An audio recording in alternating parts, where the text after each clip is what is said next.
you for the time. All right, folks, so it's been a very hot summer, and the high temperatures can lead to dehydration without us even realizing. We invited the director of the Tropical Metabolism Research Unit at UWI Mona, Professor Marvin Reed, to make us more aware of the causes and symptoms of dehydration. And it's very serious, and in a very serious way, it is very hot. Morning, sir. Morning. Welcome to Smile Jamaica. Thank you so much. Let's start there. What is dehydration?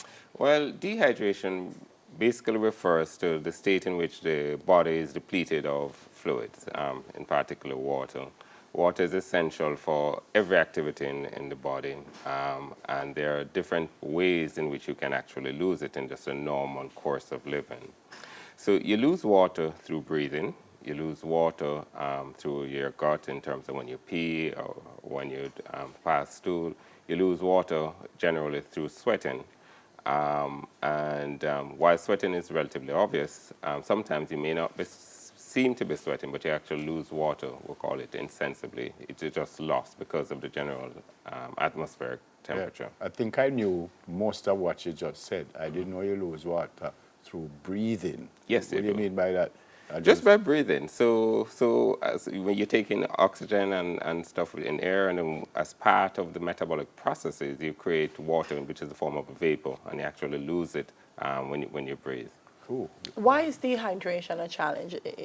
I mean, you're losing it. Mm-hmm. Is dehydration because you don't replace enough of it? Right. So it's really an accounting process, as it is with almost all forms of metabolism. It's really an accounting process. So in order for you to be in balance, the amount that goes out should be equal to the amount that comes in. Mm-hmm. Because of how you're designed, you'll always be losing. It doesn't matter where you are, you'll always be losing. You'll always be losing fluid. And so it's important that you also replace the fluid that you have lost, so at least you're in balance. Mm-hmm. And some individuals actually lose much more and are at more risk for dehydration, because the thing that signals your body to say, hey, I should be having more fluid, is really thirst. And that reflex varies according to your age, mm-hmm. and then also your ability or your capacity to access fluids varies according to your age. So a child clearly is dependent on their caregivers to provide them with the fluids that they need. Circumstances, so for example, if it is that you're in an organization, a sports guy, for example, who's on a team, if the coach doesn't give him permission to go and drink, he will become dehydrated just because he's participating in this physical activity. Mm-hmm. If you're in the military, if the commander says you're running up and down and you don't get a chance to drink.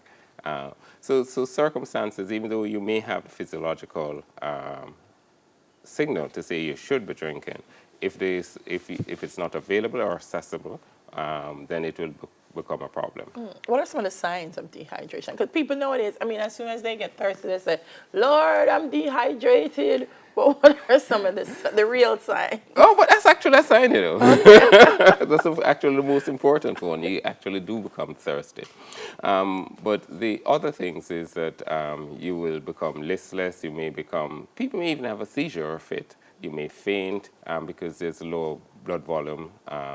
You may lose consciousness. You may become quite irritable. There are quite a range of signs and it depends on the circumstances. So, for example, some may not be intuitively obvious. So if you're ill and you have a fever, it may not be intuitively obvious that you have become dehydrated. So from our side as physicians, the key element is to have what we call a high index of suspicion based on the circumstances and the environment and the reports that people give us. There's no real specific sign for dehydration because it mimics many other diseases. And so the key element, as I said, is really just to have an appreciation or a high index of suspicion. Yep. Professor, and I was telling you before we came on that I've been into sport all my life, but I don't drink water.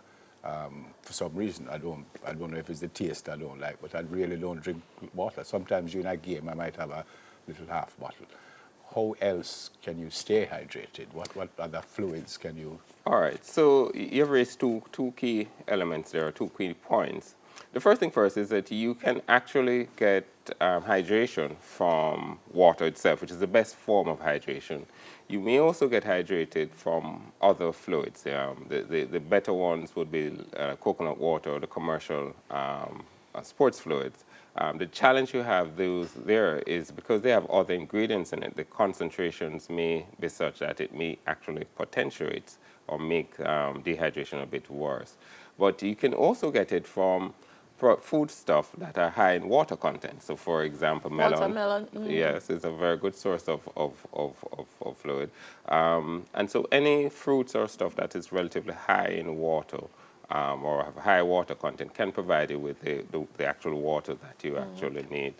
It's estimated that roughly about 20% of your water needs can come from food stuff. How do you identify it Go ahead. in babies and children? Because as an adult, it's easy for you to say, well, I feel dehydrated, but the children will run all day. So how do you see a child or a baby and say, look, there's an issue here? All right, so this is where parenting comes into play. And so the issue is that the sun is quite hot. You need to ensure that you limit or have some fairly good rules as to about how much outside play you would allow, especially depending on the environment, if there's trees and stuff that can provide some amount of shade. You really should instill in them that they should take periodic breaks and have some amount of rehydration of fluids. What some parents will do, they'll make their little Kisco Pops or they'll make their juice, freeze it, and then give it to the child so that they can run around with. But if the child is much smaller, then the key element is that oftentimes when they do become dehydrated, they will start initially crying and becoming quite irritable. And that may be an indication that you need to top them up.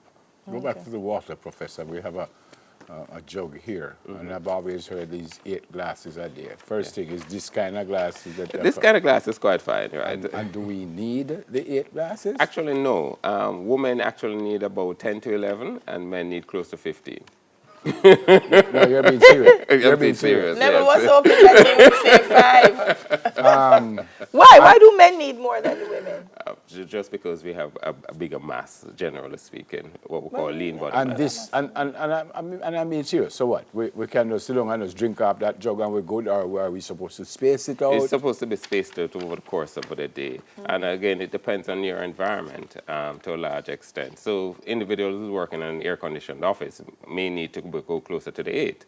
But an individual who is working outdoors and is doing a lot of physical activity may actually need closer to the 15, as I said, the 11 to 15. You mentioned some of the sports Yes. drinks. So do they provide, because I know you have electrolytes in some of them and stuff. So the challenge we have, as you know, as a Manning Cup coach, is that the summer is when the Manning Cup teams are in preparation. And it's very important now that the time is actually getting hotter, that we schedule training not in the peak of sun, but we try and schedule it later on so that they don't become dehydrated as much.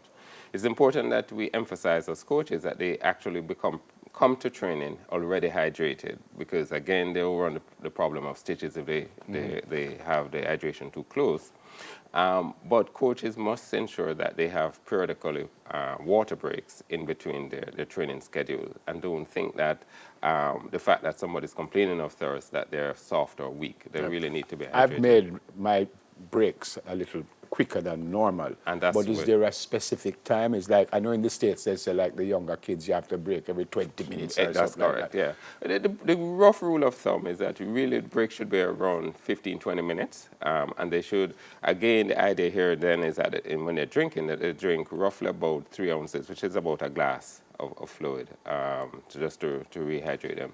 The kind of fluid is actually also tends to be important. The commercial drinks have a little bit of sugar and a little bit of sauce, because sweat itself also has salt and a little bit of sugar in there. So in a sense, you're actually replacing that in a much more efficient manner when you use the commercial preparations. Thanks for coming, sir. Not a problem.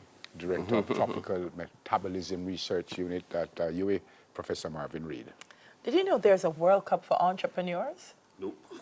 You're going to find out more about it after the break. 10 minutes to your health. We'll do it again next Thursday.